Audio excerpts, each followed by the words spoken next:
નમસ્કાર મિત્રો, હસમુખ બઢિયા યુટ્યુબ ચેનલની અંદર દરેક લોકોનું હાર્દિક સ્વાગત છે, વેલકમ છે।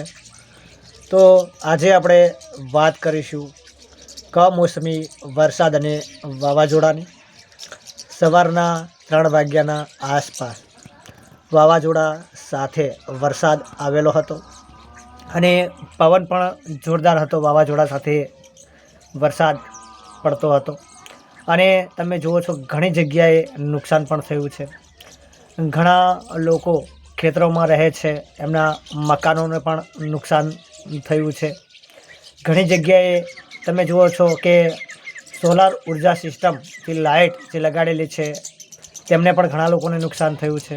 ઘણી જગ્યાએ વૃક્ષ ધરાશાયી થયું છે, ઘણી જગ્યાએ લાઇટના ધાભલા પણ પડી ગયા હશે। અને ખાસ તો તમને એટલા માટે કહું છું કે ઘણી જગ્યાએ ખેડૂત મિત્રોને, એટલે કે જે આપણા ખેતી ઉપર નિર્ભર છે, આપણો જે બનાસકાંઠા જિલ્લો છે, ઓલ ગુજરાત કહીએ તો પણ કહી શકાય કે ઓલ ખેતી ઉપર નિર્ભર છે। ખેતીવાડી દ્વારા આપણે ગુજરાન ચલાવીએ છીએ, પશુપાલન દ્વારા આપણે ગુજરાન ચલાવીએ છીએ। ત્યારે ખેડૂતના મોઢામાંથી જેમ કોળીઓ છીનવાઈ જાય એવું થઈ રહ્યું છે કે જ્યારે કુદરતની કહેર આગળ આપણું કંઈ ચાલતું નથી અને કુદરતની આગળ આપણે લાચાર છીએ, કેમ કે કુદરતની કહેર આગળ આપણે બહુ જ લાચાર છીએ કે આપણે કંઈ કરી શકતા નથી। હાલ તમે જુઓ છો કે ખેડૂત મિત્રોને એટલી તકલીફ હશે કે જેમણે ઘણાને એંડા વેણેલા હશે, ઢગલો કરેલો હશે, ઘણા લોકોને જીરું વાઢેલું પડ્યું હશે, ઘણા ખેડૂત મિત્રોને ઘઉં વાઢેલા પડ્યા હશે, એની અંદર પણ નુકસાન આવ્યું છે।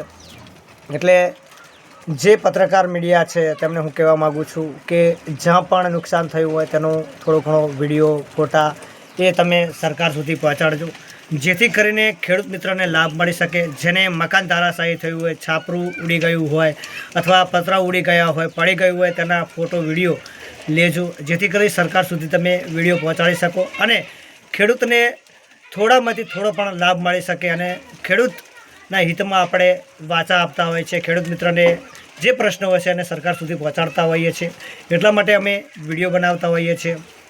તો જે પણ વાવાઝોડાના કારણે, કમોસમી વરસાદના કારણે ઘણા ખેડૂત મિત્રોને નુકસાન પણ થયું છે, તો તેના વિડીયા, ફોટા અમારા સુધી પહોંચાડજો તેવી આશા રાખીએ છીએ। અમે સરકાર સુધી તમારા જે નુકસાન છે તેને પહોંચાડીશું અને સરકારશ્રીને આપવું ના આપવું એ સરકારશ્રીનો વિષય છે, પણ અમે તમારા જે પ્રશ્ન છે, તમારું જે નુકસાન છે, પાકની અંદર નુકસાન થયું હોય, મકાન પડી ગયું, પતરા ઉડી ગયા હોય અથવા તો કોઈ જાનહાનિ થઈ હોય, તે પણ કોઈ પણ પ્રકારનું નુકસાન હોય તેનો વિડીયો, ફોટો અમારા સુધી પહોંચાડજો તેવી આશા રાખીએ છીએ। અમે સરકાર સુધી તમારા પ્રશ્નને વાચા આપીશું અને ખેડૂત મિત્ર દ્વારા આ ગુજરાતની અંદર ખેતી પ્રધાન દેશ છે, ખેડૂત દ્વારા અનાજ પકવવામાં આવે છે અને છેલ્લે જ્યારે અનાજ પાકી જાય છે અને લેવાનો વારો આવે છે ત્યારે કુદરતની કહેર દર વર્ષે આવે છે અને ખેડૂત મિત્રોને મોટું નુકસાન થતું હોય છે। તેની ભરપાઈ તો અમે નથી કરી શકતા, પણ સરકાર સુધી એમનો વિડીયો મોકલી અને સરકાર દ્વારા એમને મળતી સહાય અપાવવા માટે ચોક્કસ કોશિશ કરીશું તેવી આશા રાખીએ છીએ। તો વિડીયોને વધુમાં વધુ શેર કરજો, લાઇક કરજો, કોમેન્ટ કરજો અને પોતાના ખુદના પ્રતિભાવ ચોક્કસ જણાવજો તેવી આશા રાખું છું। જય હિન્દ, જય ભારત, જય સંવિધાન।